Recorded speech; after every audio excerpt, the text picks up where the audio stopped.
salut à toi YouTube. Salut, comment vas-tu? Et non Léonore, il n'y aura pas un best-of de mes fails, puisqu'il n'y a aucun fail sur cette magnifique chaîne. Bonsoir bande de youtubeurs, youtuberiens, bienvenue à vous pour ce magnifique avis manga qui est Shadows House, qui m'a fait une petite claquounette dans la gueule, je dois l'avouer. Mais avant ça, vous avez vu déjà, on n'est même plus en discussion, on est en talk show au niveau des catégories. Je me suis dit, allez, c'est parti, c'est un talk show, vu que je ne discute pas avec vous, vu que je parle toujours sans parler avec vous, j'en ai rien à foutre de ce que... La couronne me donne un sentiment de puissance, de puissance, de puissance. Merci à Edgar Calou d'être encore là avec son abonnement Prime, 9e mois, incroyable. Merci beaucoup à lui d'être là, simplement. Et d'avoir un maximum été le premier et qui est toujours fondateur. Incroyable, merci à lui d'être là. Mais de quoi ça parle Shadows House? Eh bien écoutez, j'ai envie de vous dire, écoutons ça. Allez, on s'écoute ça. C'est quoi la présentation? C'est maintenant. Shadows House. Ah, bordel de merde, j'ai trop un accent de beau gosse. Est un manga de Somato édité par Glénat. Il est sorti chez nous le 17 juin 2020. 2 tomes sont sortis en France et on en est à 5 au Japon. Emilico est une poupée vivante au service de Kate, une jeune fille appartenant aux Shadows, famille d'ombres sans visage. Dans le vaste manoir familial, le travail d'Emilico se limite pour le moment à nettoyer la suie projetée par sa maîtresse. Mais au fil des rencontres, elle découvrira le monde dans lequel elle vit, commencera à s'interroger sur le sens de son existence et se liera d'amitié avec son entourage. Cependant, une poupée doit-elle avoir une conscience?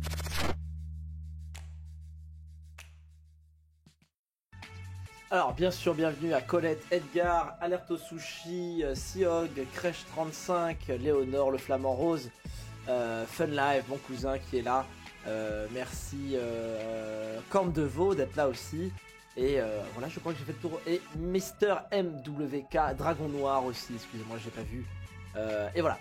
Bienvenue à tous pour cet avis manga et je remercie aussi ma coloc qui s'est abonnée en Prime il y a 3 heures. J'ai dû l'aider mais elle est dans mon Prime. Nous sommes 16, c'est incroyable. Merci à tous d'être de plus en plus nombreux sur les avis manga. Sachez que plus il y a de personnes sur ces avis manga, plus on aura de chances d'avoir des interviews de gens du métier, à savoir les éditeurs, les auteurs, les imprimeurs, les distributeurs, les libraires, tout ce qu'il y a. Donc plus vous faites parler de cette chaîne sur cette émission là, plus on aura des chances d'avoir des gens incroyables pour cet avis manga. Mais nous allons parler de Shadows House, qui est un manga qui est vachement bien d'ailleurs. Alors pour la petite anecdote, alors c'est à consommer avec modération, mais je l'ai bu avec quelques bières, deux verres, d'une très bonne bière d'ailleurs. Et ça a peut-être un peu affecté mon ressenti, mais pas du tout. Je pense que je suis en descente, évidemment, j'en ai presque plus. Il y a de la bière en dessous avec du saucisson, donc évidemment une bonne bière, un bon manga, un bon sofa, et vous êtes très très bien. Et Shadows House, c'est un manga qui est étrange, et encore c'est un manga qui est très étrange mais vachement bien. C'est un manga avec toujours, c'est ça le plus important, avec un univers, voilà, c'est pour ça que je ne vous conseillerais pas d'acheter le tome 1, mais d'acheter plutôt les 2 tomes. De quelle quantité? C'était des 30 centilitres à peine, c'était vraiment 2 demi, hein, on s'inquiète pas. Des incroyables, un incroyable, mais oui, c'est fait exprès. Vous inquiétez pas, c'était pas des verres immenses, des bières artisanales de bonne qualité. Des bières des femmes et un manga. Pour trinquer avec la coloc. Shadows House, du coup, je ne conseillerais pas d'acheter que le tome 1, je vous conseillerais d'acheter les 2 tomes, puisque c'est à partir du tome 2 qu'on voit où ça veut en venir. Le tome 1 ne fait que donner des petites indications sur l'univers, un univers qui est très mignon. Quand vous voyez les jolis dessins, alors on va suivre lui, comme dirait notre amie Colette, on va suivre Emilico, vous savez que j'ai un problème avec les noms, qui est en fait le visage de Kate. Donc Kate, c'est le personnage en noir, et Emilico, c'est la personnage où on voit son visage. Et du coup, Emilico est une poupée vivante. Alors on va pas arriver sur c'est quoi une poupée vivante, est-ce qu'on peut être cassé, enfin même si ça va être mis en... ça va beaucoup être dit qu'on peut mettre à la poubelle une poupée, mais elle a des sentiments, elle pense, elle vit, elle a faim, elle vit tout comme un humain, sauf que c'est un objet. C'est juste pour aller plus vite, pour passer la condition humaine, je pense que ça a été fait dans le manga. Viens au pays des schtroumpfs, tout est merveilleux. Merci Hertz42 pour l'hébergement, merci à toi, merci de passer pendant la vie manga malgré que tu n'aimes pas les mangas et merci de ton soutien évidemment. Partagez, abonnez-vous, tout ça. Donc on va suivre ce personnage plutôt de Emiliko qui est née, on ne sait pas trop quand, depuis le début du manga, elle est née au tout début, mais elle est née avec cette apparence là, toute jeune, et au début elle ne fait que le ménage. Mais au fur et à mesure de connaître Kate, qui est sa Shadows, son maître ombre, qui est très sympathique au demeurant, elle va apprendre des choses et on va voir que son maître, enfin sa maîtresse, quand elle est énervée, quand elle utilise des émotions, elle provoque de la suie, ce qui rend tout sale dès qu'elle prend quelque chose, un fringue, un objet et tout, et du coup elle a besoin d'une aide personnalisée pour faire le ménage, sachant que les Shadows sont une grosse famille de droite, riche, capitaliste et très noble, donc c'est pas eux qui vont faire le ménage, vous voyez. Même si elle est tombée quand même sur une très sympathique Shadows qui est, ma foi, on dirait plutôt de droite sociale, hein. Ce qui en fait quelqu'un de très sympathique. Et le couple, parce qu'on va parler de couple, c'est-à-dire que chaque personne de la famille des Shadows va avoir un visage qui n'est pas forcément le bon au début, puisqu'ils vont devoir passer l'exhibition. On peut pas être riche et être de gauche, si, ça s'appelle être bobo à la base, bobo parisien, c'est ça, c'est être riche et d'être gauche, et d'être de gauche. À la base, bobo, ça veut pas dire, c'est pas une insulte, c'est être, bon bref, c'est voter à gauche et pourtant avoir de l'argent. Et en fait, il arrive que plusieurs Shadows aient eu plusieurs visages, plusieurs poupées, et du coup, il y a la pression d'une poupée. Pendant une épreuve, on va juger si le Shadow et la poupée sont totalement viables, puisqu'en fait les Shadows ont un problème, c'est que vu qu'ils sont tout noirs, ils ne peuvent pas éprouver des émotions. On ne voit pas un sourire, on ne voit pas une tristesse, on ne voit pas un apeurement, une confusion, toutes les émotions qui peuvent avoir en vous. Donc ce qui fait qu'il y a un travail déjà des visages assez exacerbé par l'auteur, ce qui est déjà très agréable, puisque en fait elle va, vu que l'histoire parle d'émotions, ça serait débile de dire que les personnages ne parlent pas d'émotions. Et il va y avoir justement un défi pour l'auteur de provoquer des émotions avec un visage tout noir. Bon, évidemment, là où les émotions vont le plus être visibles, c'est avec Emiliko. Emiliko qui, elle, a ce visage... on l'appelle elle est un peu candide, c'est un chérubin, c'est vraiment quelqu'un qui prend la vie, qui découvre la vie, elle doit apprendre à lire, elle doit apprendre le monde dans lequel elle existe. Un monde un peu fantastique, hein, vous imaginez bien, mais on en est très loin puisqu'on reste que dans le manoir qui a l'air immense, parce que quand on voit le nombre de poupées qui existent, on se rend compte que c'est pas une famille, genre, parce que moi quand j'ai lu le 4ème coup, je me suis dit ouais c'est une famille, ils sont 5-6, tu vois. Ils sont bien une centaine de milliers, enfin peut-être pas une centaine de milliers, mais ils sont au moins une centaine, peut-être des milliers, ça c'est sûr. Et donc ils vivent tous dans un grand manoir et on a plus l'impression d'être dans un monde à part, avec des étages, avec des niveaux, avec la colonie de Bourges. C'est un peu ça. D'ailleurs, ils n'ont pas le droit de sortir tant qu'ils n'ont pas un visage. Pour interagir entre eux, il faut que leur poupée soit d'un certain niveau. Il y a tout ce système d'univers qui est très intéressant et qu'on a envie d'apprendre. Et c'est là que le manga, je trouve qu'il est assez fort. C'est que tout le dessin est très mignon, vraiment très mignon. On a l'impression d'être dans un atelier des sorciers, dans les enfants de la baleine en termes de dessin. D'ailleurs, je vais vous montrer les dessins parce que ça fait aussi partie du plaisir de ce manga, c'est que c'est genre comment dire, très très beau. Alors c'est Somato et Somato, c'est un duo. Donc il y a Somato écrit en entier et Somato avec des tirets. C'est vraiment deux personnes. Apparemment c'est un duo d'auteurs. Bon bah voilà, hein, tout simplement. Et je vais vous montrer les dessins du manga à comment ils sont beaux. Ils sont magnifiques. Hop. On est vraiment sur un dessin fin, travaillé, et d'ailleurs c'est compréhensible dans le chapitrage, puisque c'est pas des chapitres de 20 pages, mais des chapitres de 10 ou 11 pages. Ce qui est un peu étrange d'ailleurs au début. Ouais, ça c'est beau quand même, hein. C'est quand même magnifique. Ce qui est un peu déroutant au début, puisque le manga a du mal à se prendre un rythme, parce qu'au début on est plus sur le tome 1 sur des épisodiques, à savoir que Emiliko va apprendre. Oh c'est joli. Ah c'est choupi, mais vous allez voir, c'est ça que le manga va avoir une grande intelligence, c'est que c'est joli tout le long, et que les auteurs peuvent faire que 11 pages en une semaine. Et du coup, c'est assez épisodique au début, ce qui m'a un peu rebuté. Mais après, au niveau du... Dès qu'on arrive à peu près à la moitié du tome 1, ça y est, on n'arrive pas dans du cyclique, mais dans du serial. Et du coup, les chapitres se suivent. Et là, il commence à avoir des intérêts. Puisqu'en final, à chaque fois, dans un manga, quand on finit un chapitre, il faut qu'il y ait un genre de cliffhanger. Donc c'est un peu chiant, un cliffhanger toutes les 11 pages. Et du coup, il y a même des fois où les auteurs s'en battent les couilles. On a vraiment 2 chapitres qui suivent sans une image de présentation, comme on peut avoir dans beaucoup de mangas. Et du coup, on avance et on arrive dans l'univers et tout. Bon, vous voyez, par exemple, ça, c'est la chambre d'Emilico. Au secours. Ça, c'est la chambre d'Emilico. Alors, vous voyez, elle dort dans une boîte. Elle dort dans une boîte, comme si c'était une poupée dans une boîte, avec une vitrine. C'est tout petit. Quand elle rentre, elle doit se nettoyer parce qu'elle a de la sueur partout. Est-ce qu'on voit quand sa maîtresse fait de la sueur? C'est intéressant. Ce qui provoque des... ça, c'est quand elle doit se nettoyer de la sueur. Elle doit rentrer dans une genre de boîte un peu spéciale avec du vent. Donc ça, c'est les maîtres. Ça, c'est les shadows. Donc on voit vraiment pas ce qu'ils font. Et on voit pas du tout leur silhouette ou quoi que ce soit. Il y a vraiment rien qui s'en dégage. Malheureusement, je crois que j'ai pas de scan à vous montrer. Est-ce une honte de dire que une meilleure bestie? Ah oui, c'est une honte. Oui. Donc on verra pas. Mais quand ils sont énervés, en fait, les shadows, ils provoquent une fumée au niveau de leur tête. Et ce qui leur donne un aspect très inquiétant, mystérieux tout à fait, inquiétant mais aussi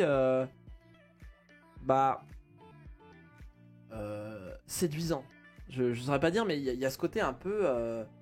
on est attiré par ce genre de silhouettes un peu étranges qui ne provoquent rien, qui ont l'air étranges. Par exemple, eux ils produisent de la suie, ils s'en rendent pas compte quand ils en produisent, donc quand elle se réveille, elle est dans le noir total.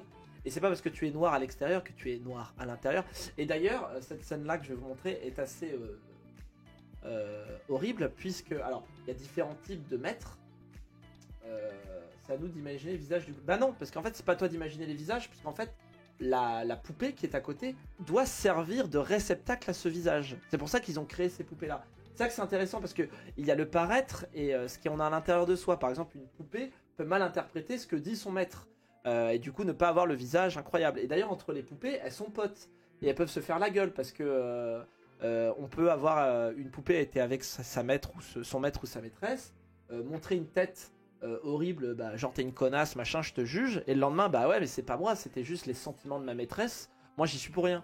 Et du coup il peut y avoir des poupées, enfin là j'extrapole. Hein. Ils peuvent péter un plomb en termes d'amitié, ouais tu m'as fait le machin, enfin ça c'est... Il me tente bien, tu vas me faire dépenser tout mon argent, j'ai déjà pris Running Act. et j'espère que Running Act et Act sont bien. Et encore des mangas avec des meufs.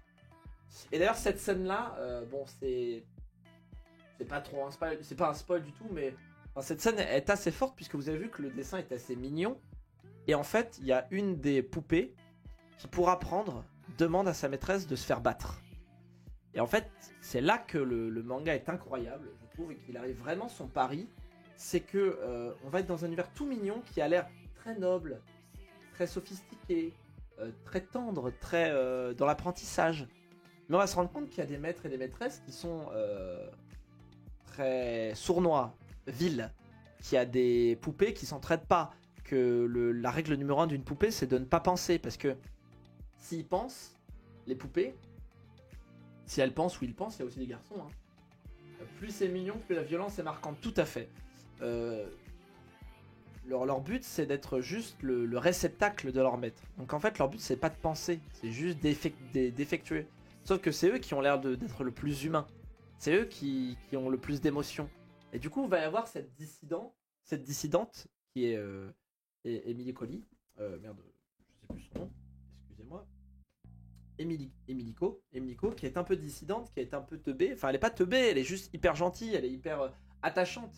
Et elle va rentrer dans un monde où il y en a qui vont être... non, moi, mon but... Il y en a, ils vont être... Oui, j'ai une personnalité, mais moi, mon but, c'est de plaire à mon maître. Si je plais pas à mon maître, je vais aller à la poubelle. Parce que quand vous cassez une poupée, elle va à la poubelle. Et ça, tout ça, c'est hyper intéressant. Vous voyez, il y a vraiment plein de trucs à effectuer. Et en plus de ça, si avec ça... le manga est hyper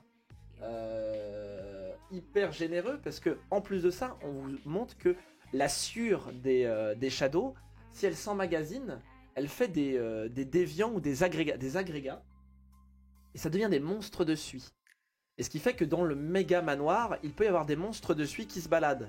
Et là, du coup, on peut avoir une métaphore sur le fait que c'est la colère qui s'emmagasine, qui fait des monstres, et que on a fait au prolétariat de ramasser notre merde, puisque c'est pas les nobles qui vont nettoyer. Le prolétariat, c'est les poupées. Et du coup, les dominants, les dominés, classe sociale, fantastique, choupinitude.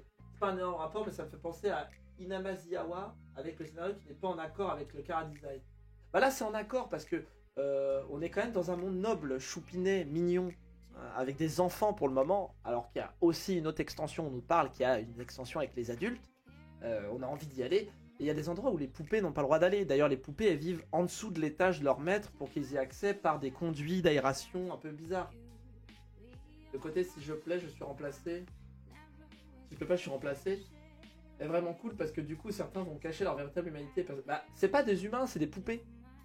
Ça qui est marrant, c'est que du coup, les Shadows, pour le moment, dans les 2 tomes, j'ai pas vu d'humains. On voit pas d'humains en fait, on voit que des poupées ou des Shadows. Alors peut-être que les poupées, en fait, c'est vraiment des humains. On n'en sait rien, on sait que dalle. Et il y a vraiment cette attirance, mystère, ombre, je trouve fascinant. En plus, dans un dessin très choupinou, avec quand même, bon, il y a quand même des belles valeurs. Hein. Et Miniko, elle est vraiment très, très cool.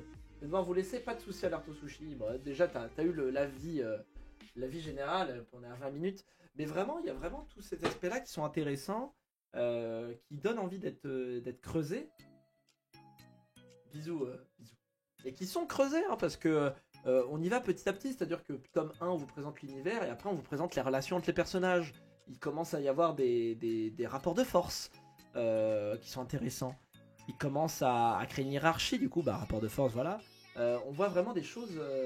Salut Metaling, bonjour les gens. Mais ces beaux habits, ce livre qui se lit dans l'autre sens serait un avis manga. Tout à fait, très cher ami. C'est un avis manga. Et vraiment, il y a vraiment tout ça qui donne envie d'être plus à travailler, tout simplement. On a envie de le voir avancer et franchement, c'est une belle découverte, une belle nouveauté pour moi en tout cas.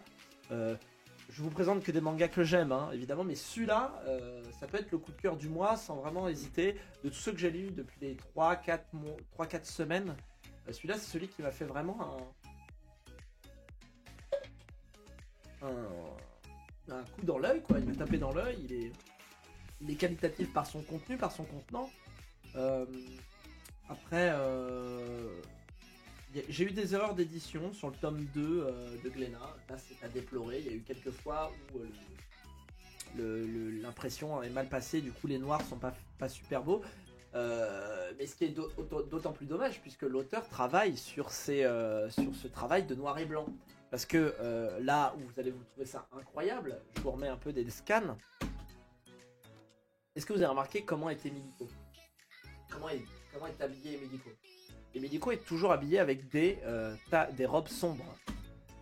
Là, elle est dans sa tenue de Shadow. Elle a des collants. Elle n'a pas de main. Elle n'a pas de robe. Et la seule chose qui est disponible, c'est son visage. Alors que sa maîtresse, elle, sera en blanc avec son visage noir. Et du coup, voilà, comme ceci. Et du coup, c'est là qui est intéressant, c'est que on va pouvoir regarder, on regarde certes la personne qui est au visage ombre, puisque c'est elle qui parle, mais c'est Miniko qui, on essaye de, je sais pas si ça vous est déjà arrivé, il y en a ça leur arrive, vous vous dites, je ne suis qu'une tête. Là ils ont ça, j'ai pas l'impression d'avoir conscience de mon corps, je suis qu'une tête. Et bah là dans ce manga là, ça prend tout son sens, et c'est là que c'est très très intéressant et très cool, et je trouve que ça le fait très très bien, avec un rythme vraiment bien posé, ni trop lent ni trop rapide, des personnages mignons, il y a des connards qui arrivent, des héros, antagonistes, et tout, enfin vraiment, rien à dire sur c'est un sans faute pour moi. J'ai vu qu'il était assez mal noté sur Manga News. Bon, après Manga News, hein, ça passe des bons, hein, c'est tout. Enfin, assez mal noté. Note de la rédaction 14,75. Après, évidemment, on a tous nos envies, machin. Mais voilà. Ekal, malheureusement, peut-être un poil court vu qu'il ne compte même pas 160 pages, mais en travaillant leur partie Leur patte visuelle ainsi que leur narration emplie de mystères, les deux auteurs n'ont aucune difficulté à capter l'attention pour au final nous offrir une très bonne ambiance. Il n'y a plus qu'à attendre de voir comment les choses se développent car on imagine mal le récit rester uniquement dans cette ambiance sur plusieurs tomes. Et c'est donc sans doute pour rien que Glénat a fait le choix de publier le deuxième tome. Donc ça c'est leur conclusion sur le tome 1. Et leur conclusion sur le tome 2. Il faut dire que... bon, ouais, ils mettent pas une mauvaise note, hein, ils mettent 15. Hein. Mais moi c'est vraiment plus une claque.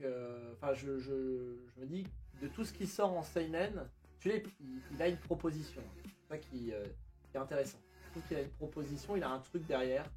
Il donne envie d'avancer plus loin. Est-ce que vous avez des questions, très cher chat, qui est sur la gauche de votre écran? N'hésitez pas à poser votre question. C'est avec plaisir que j'y répondrai. Le prix, si c'est pas... je ne sais plus, je crois que c'est un 7,15€. Riri lui met 18. Je lui mets plaisir sur 20, moi. Je lui mets plaisir sur 20. Il est à combien ce petit manga du cul là? Il est à 7,60. 7,60. Bon, après il a moins de pages, mais il a des pages couleurs. Je trouve qu'il est, il est très, il est de qualité quoi. Je n'aurais pas grand chose à dire. Le prochain sort en septembre, et évidemment, ça sera dans mes achats. À n'en point douter, il est génial ce manga, le genre d'histoire que j'ai envie de prendre. Et j'en perds mes mots. Pas de questions, mais je vais aller l'acheter, c'est certain. Oh, c'est gentil. Bah, si je vous ai donné envie, bah ça se sent hein, quand c'est un manga un peu qui sort du lot. Puis même hein, en termes de dessin, de fond et de forme, c'est vraiment qualitatif. Est-il nécessaire de lire le 1 si l'histoire démarre vraiment au tome... Oui, tout à fait, parce que en fait le tome 1 va t'introduire des concepts qu'il faut que tu aies introduits au tome 2. C'est pour ça que c'est bien fait, c'est vraiment... c'est un pilote quoi, c'est... oh là là, c'est un peu lent le tome 1, machin, et le tome 2, paf, ça commence avec... je vous dis pas ce qui se passe, mais il y a certains personnages qui arrivent qui sont très intéressants. On ne sait pas ce qu'ils font, on sait à peu près ce qu'ils sont, mais pas ce qu'ils font. Combien de tomes pour l'instant? Il y a 2 tomes de sortie depuis hier, 5 au Japon, tout à fait crèche. Merci, merci. J'ai plus de sous, il restera en magasin. Et t'as jamais de sous le flamant rose.